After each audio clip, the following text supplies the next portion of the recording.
अस्सलाम वालेकुम। आज का हमारा टॉपिक है न्यू फ्राइडियन के ऊपर। जैसा कि आप जानते हैं कि फ्राइड ने साइको एनालिसिस पर बहुत काम किया था और उसका काम और टेक्निक्स आज भी ट्रीटमेंट के तौर पर यूज़ की जाती हैं, लेकिन इसके फॉलोअर्स जिन्होंने फ्राइड के साथ मिलकर काम किया वो इसके कुछ पॉइंट्स के अगेंस्ट थे, की वजह से उन्होंने अपने पॉइंट ऑफ व्यूज़ के अकॉर्डिंग न्यू थीरीज दी हैं और उन सबको न्यू फ्राइडियंस का नाम दिया जाता है। फ्राइड ने जो कि सेक्स पर बहुत काम किया था और इसके नज़दीक इंसान की अच्छी या बुरी पर्सनैलिटी की बेस भी सेक्स ही होती है, जबकि बाकी सब न्यू फ्राइडियन का कहना है कि सेक्सुअलिटी कांट एक्सप्लेन एवरीथिंग। सबसे पहले हम देखेंगे अल्फ्रेड एडलर की थ्योरी। पहले आ जाता है फिक्शनल फाइनलिज्म। इसमें एडलर कहता है कि इंसान अपनी ख्यालों की दुनिया में रहता है और ख्याली दुनिया की विशेष ही इसे मोटिवेट करती हैं। अकॉर्डिंग टू एडलर, बच्चा अपनी लाइफ के पहले 5 साल तक अपने गोल बना लेता है, बाकी ज़िंदगी वो इनकी तकमील में लगा देता है और अगर वो अपने गोल अचीव नहीं कर पाता तो उसके लिए आगे जाकर बहुत से प्रॉब्लम पैदा हो जाते हैं। नेक्स्ट पॉइंट आ जाता है स्ट्राइविंग फॉर सुपीरियरिटी। एडलर के नज़दीक हर इंसान में बचपन से ही सुपीरियरिटी जैसी यानी बर्तरी पाने की जैसी फीलिंग पाई जाती हैं और ये एक ऐसी तहरीक या मोटिव है जो दूसरों पर हावी आने के लिए या रोब डालने के लिए नहीं होती, बल्कि वो खुद को मनवाने के लिए, खुद को दूसरों से आला साबित करने के लिए ऐसा करता है। एडलर ताकत को मर्दानगी और कमज़ोरी को नस्वानियत का नाम देता है, यानी इसके नज़दीक मर्द ताकतवर होते हैं और औरत कमज़ोर होती है। एडलर कहता है कि इंसान तमाम ज़िंदगी अपने कमज़ोरियों को छुपाने में लगा रहता है, जैसा कि ताकतवर मर्द जुल्म करता है, कमज़ोर मर्द प्रोटेस्ट करता है और बच्चा रो कर और फीमेल्स नाराज़ होकर अपना इजहार करती हैं। एडलर के अकॉर्डिंग सुपीरियरिटी की ये कोशिश सिर्फ अपनी ज़ात की तकमील है, जिसकी तकमील में वो पैदाइश से मौत तक लगा रहता है और इस एहसास कमतरी का शिकार हो जाता है। नेक्स्ट पॉइंट आ जाता है inferiority feeling and compensation. Adler के नज़दीक इंसान की बेसिक नीड सेक्स नहीं बल्कि इन्फीरियरिटी फीलिंग यानी एहसास कमतरी को कंट्रोल करने की तहरीक है।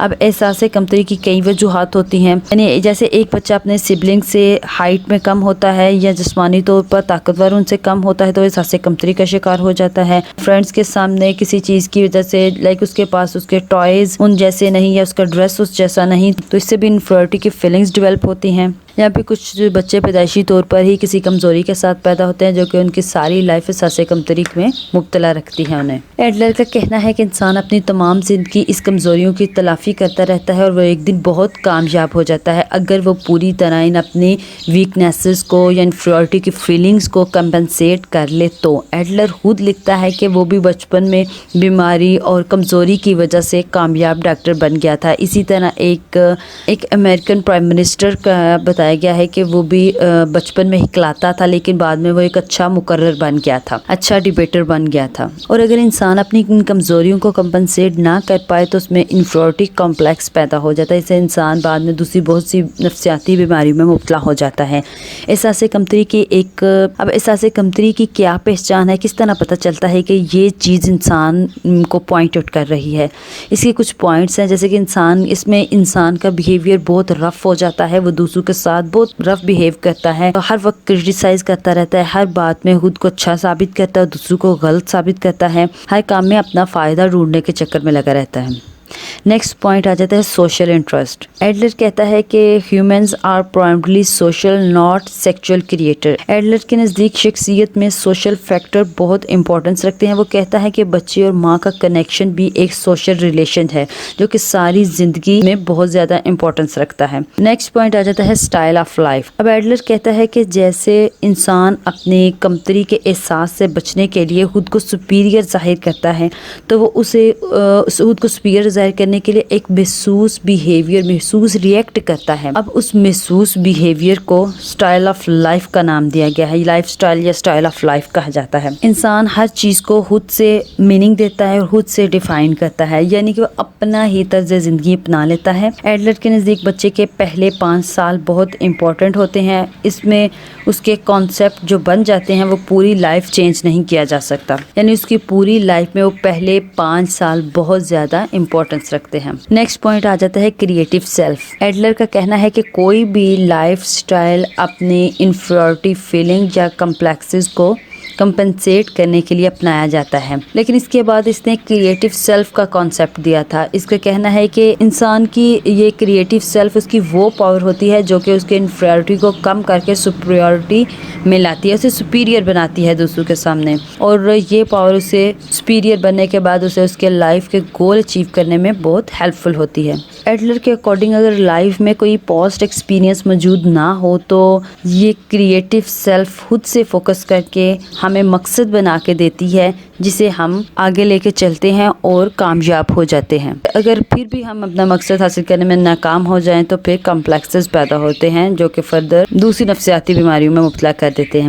اکارڈنگ ٹو ایڈلر بچے کی نشو و نما میں اس کا برتھ آرڈر بہت زیادہ اہمیت رکھتا ہے. اب اس کا برتھ آرڈر بہت میٹر کرتا ہے کہ بچے کی پرسنالٹی کو کیسے ڈیولپ کرنا ہے. جیسے کہ پہلے بچے کو بہت زیادہ پیار ملتا ہے اور وہ اپنے پیرنٹس کے ساتھ ساتھ باقی سب سے بھی یہ ایکسپیکٹ کرنے لگ جاتا ہے کہ یہ بھی مجھے پیرنٹس کی طرح امپورٹنس دیں گے, بہت زیادہ پیار کریں گے, باقی بچوں سے مجھے الگ رکھیں گے, الگ دیکھیں گے. لیکن باقی لوگ وہ ایسا نہیں کرتے, اس کی ایکسپیکٹیشن جو ہے وہ ٹوٹ جاتی ہیں جس کی وجہ سے وہ احساس کمتری کا شکار ہو جاتا ہے. اسی طرح جب دوسرا بہن بھائی آتا ہے تو پہلے بچے کی طرف توجہ کم ہو جاتی ہے, تب بھی وہ احساس کمتری کا شکار ہو جاتا ہے. اور جب دوسرے بہن بھائی ہوتے ہیں ان کے لیے پہلا بچہ جو ہوتا ہے وہ رول ماڈل ہوتا ہے. اب اس کے وہ اگر وہ ویسا بیہیو نہ کریں تو وہ احساس کمتری کا شکار ہو جاتے ہیں. سم ٹائم جہاں پہ زیادہ بہن بھائی ہوتے ہیں تو وہاں پہ ایک آدھ بچہ جو ہے وہ نگلیکٹ ہو جاتا ہے, سب کو ویسی توجہ نہیں مل سکتی, انہیں پیرنٹس ویسا ویلکم نہیں کرتے جیسے پہلے بچے کو کیا تھا, تو وہ نیگلیکٹڈ چائلڈ بن جاتا ہے. یعنی اس کی بھی ٹائپس ہیں, کچھ اوور پیمپرڈ چائلڈ ہوتے ہیں, کچھ نیگلیکٹڈ چائلڈ ہوتے ہیں.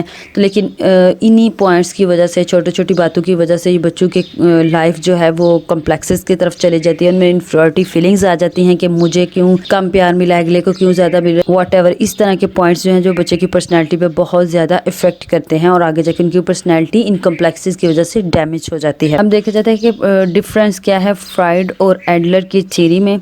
ایڈلر نے ایڈ کی بجائے ایگو کو زیادہ امپورٹنس دی تھی, جبکہ فرائڈ نے ایڈ کے اوپر زیادہ فوکس کیا تھا. اس نے فرائڈ نے پلیئر پرنسپل کے اوپر فوکس کیا تھا, ایڈلر نے ایگو کو زیادہ امپورٹنس دی تھی. فرائڈ نے پرسنالٹی میں سیکچوئل ارجز کو زیادہ اہمیت دی ہے. اس کے نزدیک ہی بچپن کی جو سیکچوئل ٹریننگ ہوتی ہے, جو ٹوائلٹ ٹریننگ ہوتی ہے, اس کی وجہ سے ہی اس کی آگے پرسنالٹی بہت زیادہ اثر انداز ہوتی ہے. جبکہ ایڈلر نے سوشل فیکٹر کو, سوشل بیہیویئر کو, سوشل انٹریکشن کو زیادہ اہمیت دی تھی. اس کے نزدیک سوشل انٹریکشن جو ہوتا ہے وہ یعنی کہ سوسائٹی کے ساتھ بچے کا جو تعلق ہوتا ہے وہ بہت زیادہ امپورٹنٹ ہوتا ہے اس کی پرسنالٹی کو ڈیولپ کرنے. فرائڈ کے نزدیک پرسنالٹی صرف بلوغت تک ڈیولپ ہوتی ہے, جبکہ ایڈلر کا کہنا ہے کہ تمام زندگی پرسنالٹی کی ڈیولپمنٹ ہوتی رہتی ہے. فرائڈ کے نزدیک انسان کے کردار کو کنٹرول کرنے والی بیسک نیڈ یا تحریک وہ سیکچوئل ہوتی ہے, جبکہ ایڈلر نے احساس کمتری کو کنٹرول کرنے والی کوشش کو ہی تحریک کا نام دیا ہے, بنیادی تحریک کا نام دیا ہے. اس کے نزدیک انفیریٹی فیلنگز کو جب ہم کمپنسیٹ کر لیتے ہیں تب ہی ہماری پرسنالٹی ڈیولپ ہونا سٹارٹ ہوتی ہے. تو یہ نیو فرائیڈین کا صرف ابھی ایک ایڈلر کا مطلب ہم نے ڈیفائن کیا ہے. اس کے فردر